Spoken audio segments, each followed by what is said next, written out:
be employed.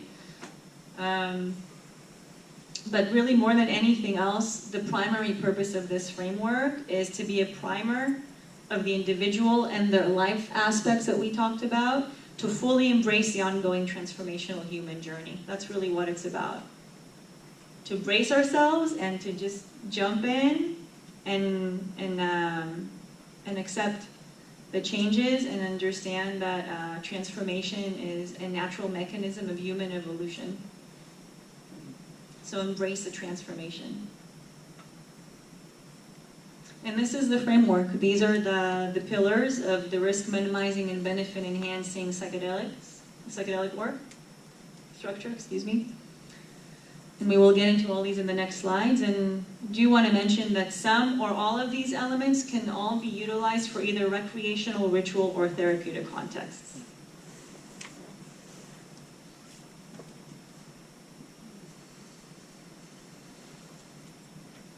So set and setting have long been the go-to variable control and mindfulness building blocks when in the know psychedelic substance users approach psychedelic journeys. So set and setting is a relatively old framework, I think from about the 70s, and it talks about the internal factors that can be controlled, and the setting talks about the external factors that can be controlled before approaching psychedelic work. So the set, as you see, is about, again, internal. So our mindset, our personality, our attitude, right when we're about to take the substance, our baseline mood and thoughts. It's not a good idea to take 5 grams of mushrooms when you just had a massive fight with your partner. Yeah. Because all of that anger, if there was anger, if there is resentment, if there is any negativity, any sadness, all of this is going to be magnified and exaggerated in the journey, and that's a recipe for a really, really challenging trip. Again, the idea is to open up our horizons, to feel these feelings, to experience them, but not in a way that necessitates suffering. That's not the point. Okay. So you want to go in with a calm mind, a positive attitude, feeling prepared, setting your intentions. Intentions and expectations, by the way, are very different from intentions. So having an expectation means I want to resolve this issue, and this is the way that I want it to resolve, and I want to accept any other outcome or any other process.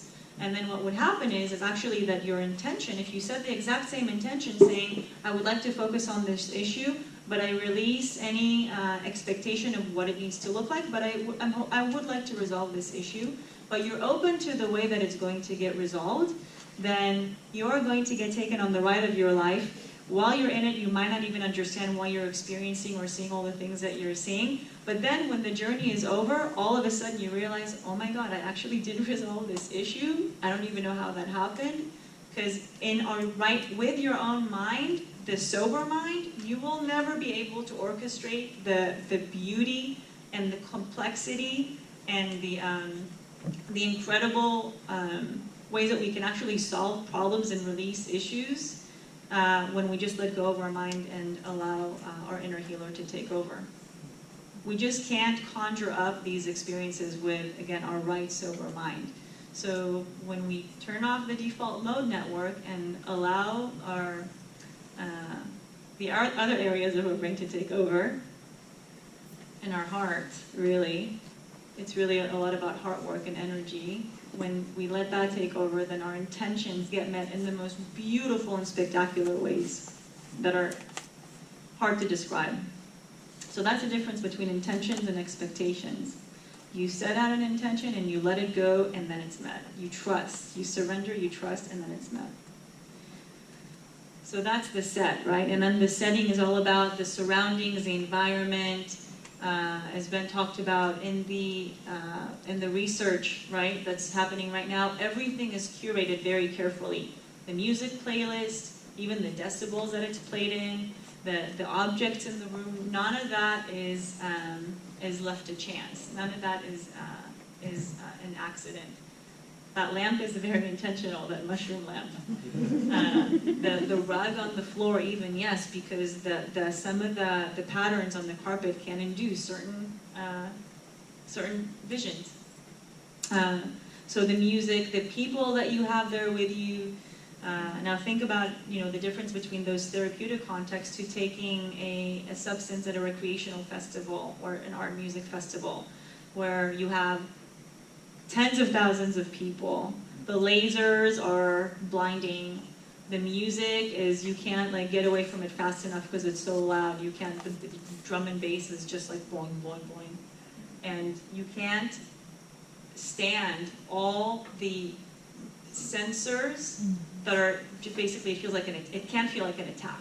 It can feel like a complete sensory overload and you're being attacked. And a lot of people at these festivals have really bad experiences that they also don't know how to contain, and oftentimes there also aren't really any, not too much assistance at these festivals. And luckily right now there are some organizations, for example, MAPS, the Multidisciplinary Association of Psychedelic Studies. They have a sub-organization called Zendo, which is basically an organization of volunteers who set up at many music and art festivals across the country, and actually across the world, where it's basically a clinic for challenging experiences.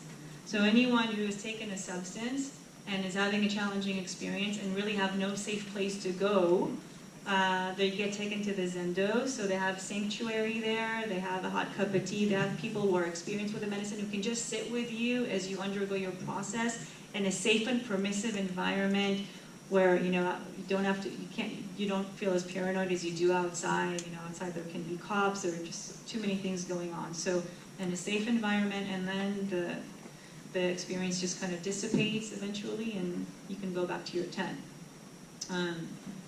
So anyhow, all of that was about the setting. So when we curate the setting, again, we minimize the chance for any trouble.